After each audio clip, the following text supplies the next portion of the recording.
Assalamualaikum warahmatullahi wabarakatuh. Bagaimana kabarnya anak-anak hari ini? Semoga anak-anak selalu dalam keadaan sehat dan lindungan Allah Subhanahu wa taala. Baik, kembali lagi dengan Bu Tiara. Hari ini kita akan belajar tentang tema 3 peduli terhadap makhluk hidup, subtema 1 hewan dan tumbuhan di lingkungan rumahku. Nah, khususnya tentang muatan IPA. Nah, hari ini kita akan belajar tentang kerusakan lingkungan. Nah, manusia berinteraksi dengan sesamanya serta dengan lingkungannya. Nah, interaksi antara manusia dan lingkungan yang tidak seimbang akan menimbulkan berbagai masalah tentunya. Nah, tidak jarang manusia merusak lingkungan untuk kepentingan dirinya tanpa memperhatikan kelangsungan hidup hewan dan tumbuhan. Nah, contohnya bisa kalian perhatikan. Yang pertama adalah membakar hutan secara sembarangan, atau di situ ada kejadian atau peristiwa kebakaran hutan. Tentunya kebakaran hutan akan merusak ekosistem lingkungan itu sendiri. Nah, yang kedua ada di situ menangkap ikan dengan pukat harimau atau meledakkan lautan. Nah, di situ juga tidak boleh ya anak-anak, karena di situ akan merusak ekosistem yang ada di lautan atau ekosistem air itu sendiri. Oke. Nah, selanjutnya kita akan belajar tentang bagian-bagian tumbuhan. Nah, bagian-bagian tumbuhan di sini ada 4 bagian anak-anak. Yang pertama ada akar, kemudian yang kedua ada batang, yang ketiga ada daun, dan yang terakhir ada bunga, buah, dan juga biji. Nah, di sini Bu Tiara akan menjelaskan satu persatu fungsi dari bagian-bagian tumbuhan tersebut. Diperhatikan ya. Nah, yang pertama kita akan membahas tentang akar. Nah, akar, apa sih akar itu? Nah, akar merupakan bagian tumbuhan yang tumbuh di dalam tanah. Nah, secara umum jenis akar di sini ada 2 anak-anak, yaitu ada akar serabut dan juga ada akar tunggang. Nah, biasanya akar serabut ini dimiliki oleh tumbuhan berkeping 1. Contohnya apa saja? Contohnya adalah padi dan juga jagung.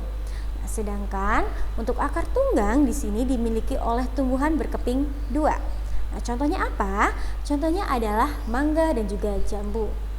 Nah, sebenarnya apa sih fungsi akar itu? Nah, fungsi akar yang pertama itu adalah menyerap air dan zat hara dari tanah. Yang kedua, menguatkan berdirinya tumbuhan pada tempat tumbuhnya. Dan yang terakhir nih, menyimpan cadangan makanan. Nah, di situ bisa kalian lihat ya bentuk dari akar tunggang dan juga akar serabut. Oke, next ya. Nah, selanjutnya adalah bagian tumbuhan yaitu batang. Nah, sebenarnya batang itu apa?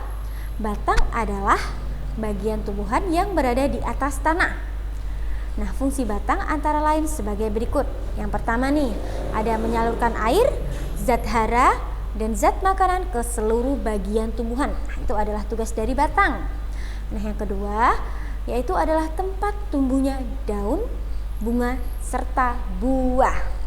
Nah, yang ketiga nih, tempat menyimpan cadangan makanan pada beberapa jenis tanaman tertentu, misalnya tanaman tebu. Oke, bisa dipahami ya. Kita lanjut ke daun. Nah, daun itu fungsinya apa sih sebenarnya? Daun itu berfungsi sebagai tempat fotosintesis. Fotosintesis itu apa sih, Bu? Nah, fotosintesis itu adalah proses pembuatan makanan yang atau pada tumbuhan dengan bantuan energi cahaya matahari. Nah, selain itu, daun juga berguna sebagai tempat penguapan air dan sebagai alat pernapasan pada tumbuhan. Nah, sebenarnya daun ini memiliki bermacam-macam bentuk. Nah, coba kalian perhatikan di situ. Di situ yang pertama ada daun yang jenisnya melengkung, bentuknya melengkung. Kemudian ada yang bentuknya menjadi. Ada juga yang bentuknya sejajar, dan terakhir ada bentuknya menyirip. Bisa dipahami ya? Oke, kita lanjut ke bunga, buah, dan juga biji.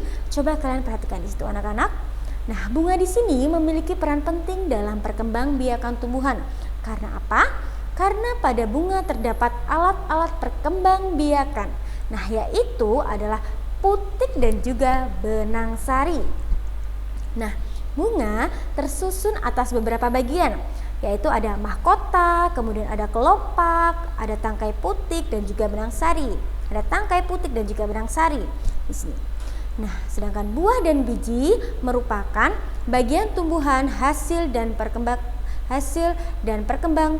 perkembangan dari bunga itu sendiri. Nah, putik yang telah diserbuki oleh serbuk sari itu akan tumbuh menjadi biji. Nah, biji ini dilindungi oleh daging buah itu sendiri. Nah, buah dari setiap tumbuhan memiliki bentuk yang beragam pula. Nah, bisa kalian perhatikan di situ ya. Di situ ada gambar bunga anak-anak.